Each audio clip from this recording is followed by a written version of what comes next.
You know what? This kind of makes me think about how historically, um, this theological sort of deconstruction. I'm going to take a step back from church hurt deconstruction, which Yeah. I believe is valid. I do believe is valid. Which also, but also theological deconstruction, I think is also a very a lot of us hear more of the church hurt side of it, but I think that theological deconstruction is a very valid form as well.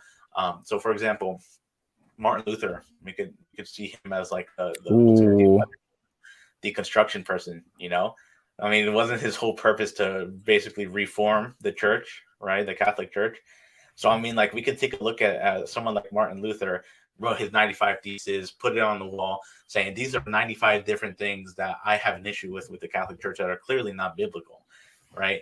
And so, I mean, he basically went straight for the jugular, and he was like I bet, like I'm not about this stuff, like these things clearly have to change.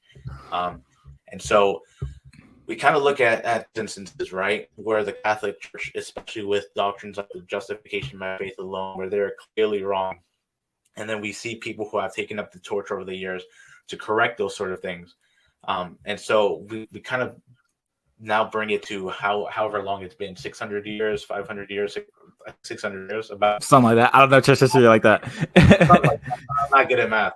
Um, but when we now fast forward to 500 years from now, people are we have the crowds like the Johnny Macs and like the people who hold so much to those doctrines that that they in a sense have taken it to the other extreme, where, for example, they'll take the tongues, for example.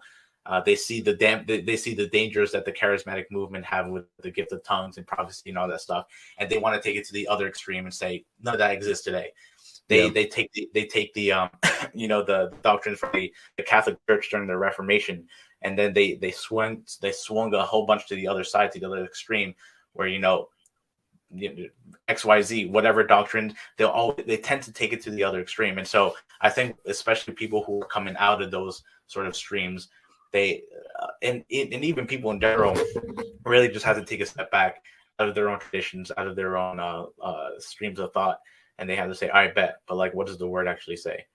Bro, I have a question, but I want to go back to Martin Luther and the Reformation, right? So Yeah. I think I was reading an article on I was skimming through an article on the Gospel Coalition, right? And it was from, I believe, Alyssa Childers, and Mm-hmm. she was basically saying that has been this battle with the deconstructionist movement or whatever, right? And basically, it's been a war. It's pretty much taking the perspective that terms matter, right? Mm-hmm. And she said that like she would rather someone use the term reforming their faith rather than Mm-hmm. deconstructing their faith. Yeah. And for me, I was just looking at it like I think you can use both. Like, I don't really care about like, someone saying they're deconstructing, as long as the deconstruction is actually going to what actually matters, right? The same like the Reformation. Martin Luther went back to what matters. You know what I mean? Right. So why do you think that Christians like that we've become so polarized over this word deconstruction?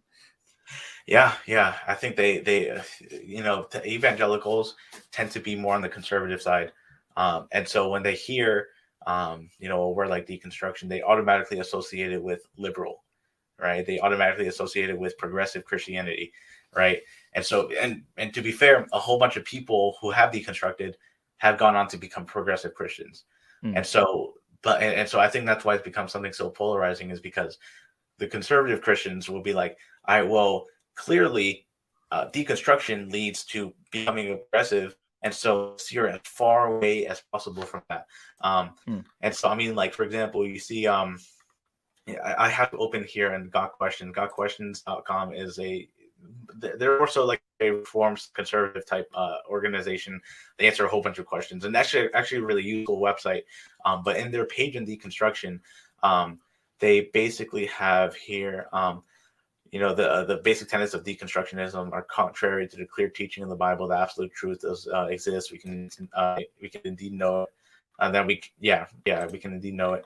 And then basically summing up the fact that like deconstruction is basically more so leaning towards a progressive side. And so we see all these different people who are who they're afraid. They're afraid that Christianity is going to go that way if everyone ends up deconstructing and then ends up becoming, you know, a progressive Christian, which I think it's a valid fear, but I think that it has become amplified to a point where it's like, all right, well, now that's become the D word, you know, the deconstruction, you know, and so there's a fear to kind of go through it. And so I think that, as you were saying earlier, you know, I think it can be a both and. I think, you know, deconstruction obviously should come with a sense of reforming. You know, there should always be, all right, bet if you're looking at the theological deconstruction, all right, bet maybe what Benny Hinn does is wrong. Maybe what Joel Osteen and Kenneth Copeland does is wrong. All right, now let me reform that. Let me put another piece back into it based on the Word of God. Or if you're looking at the church side of it, you know, maybe what Johnny Mack did back then and 20 years ago was wrong. Let me take that out. All right, but like, how should church discipline work? You know, you look at the Bible, you see how church discipline should actually work, and then you put that piece back in, you know. And so I think that sense of like reforming is always good, because if we look back, Martin Luther's whole purpose wasn't necessarily to leave the Catholic Church; it was just to reform it, you know. Yo, man, people miss that, bro. I'm not going to cap, man. People miss that, you know. And you know, his whole purpose was to reform it. And without that reforming, you know, we would probably still be in the Catholic Church today. Yeah, you know, bro. Just to bring it back to the